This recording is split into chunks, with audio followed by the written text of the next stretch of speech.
Halo Bang Daeng. Hai. Kok Bang Daeng sih?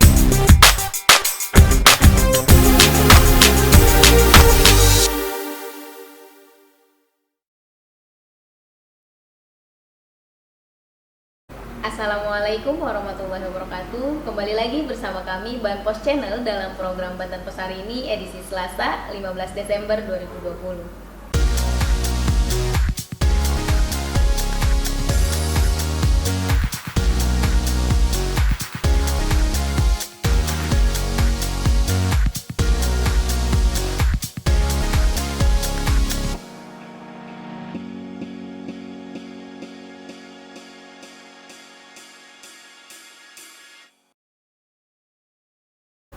Saya Irat Seirat, saat ini bersama dengan pimpinan redaksi Banten Pos, Bang Chandra Maga yang akan menyampaikan ringkasan berita pada koran harian Banten Pos edisi hari ini.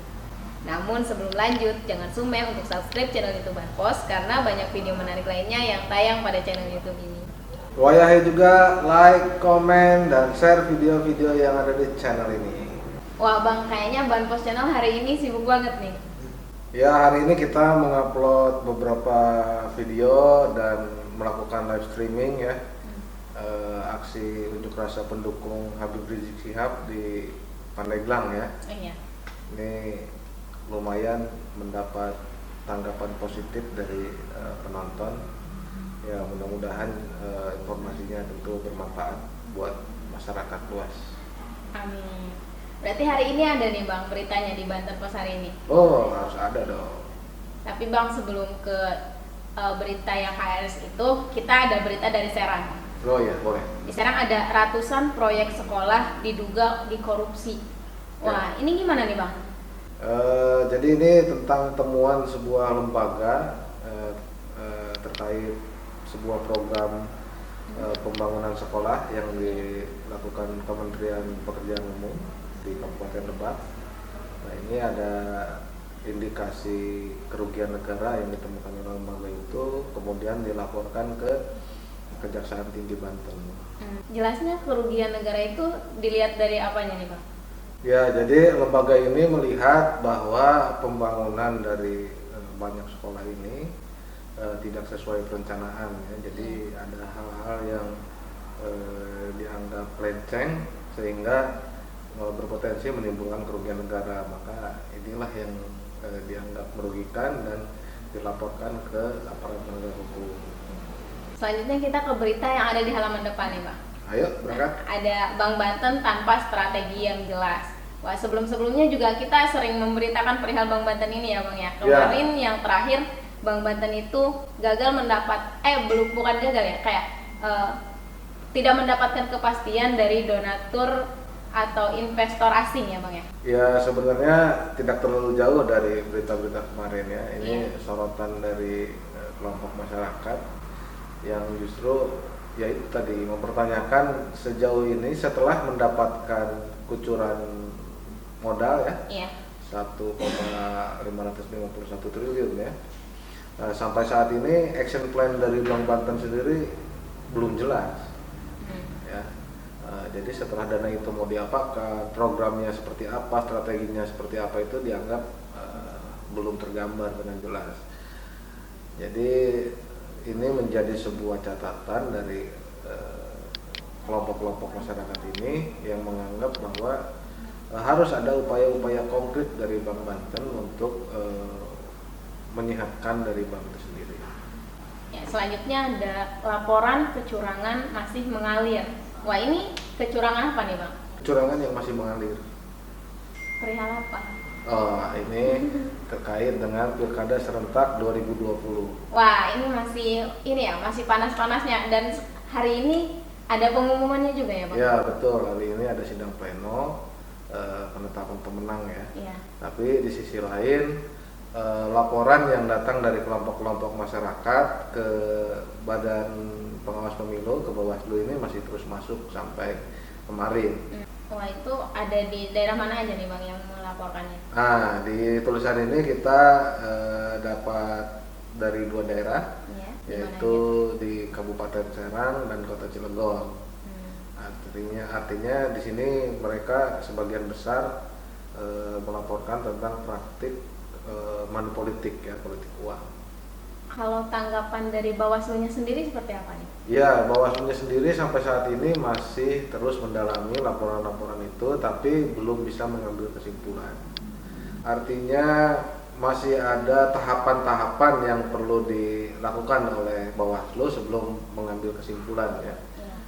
Saya kira tentunya tahapan-tahapan ini juga perlu tetap diawasi oleh masyarakat agar laporan-laporan ini bisa diselesaikan secara proporsional. Selanjutnya berita yang tadi kita bahas di awal nih Bang, ada dukungan untuk HRS meluas. Bagaimana nih Bang untuk beritanya? Sebelumnya kan di Pandeglang sudah terjadi ya dukungan-dukungan dari kelompok masyarakat yang mendatangi polsek-polsek di Pandeglang ya. Iya. Kemarin ini ada dukungan yang lebih besar datang dari ribuan massa ulama dan santri di Kabupaten Pandeglang yang mendatangi Mapolres. Kalau untuk jalannya aksi kemarin seperti apa nih Bang? Ya, jalannya aksi relatif lancar ya, tapi untuk lebih jelasnya mungkin Cesban Pos bisa lihat langsung di live streaming yang kemarin kita siarkan. Nah, videonya masih ada di channel ini. Baik, selanjutnya kita ke berita utama kita nih. Oke. Nah, berita utama kita ada Dinasti Rau bangkit. Ya. Wah, ini seperti apa nih Bang? Ya, ini analisa terkait dengan hasil Pilkada serentak 2020 yang terjadi kemarin ya. Ya. Nah, ini kan ada kemenangan dari tiga calon ya, tiga pasangan calon yang ketiga-tiganya ada unsur dari dinasti Rau ya. Nah, dinasti Rau ini kan identik dengan klannya mantan gubernur Banten yaitu Ratu Atut Khosia ya. Iya.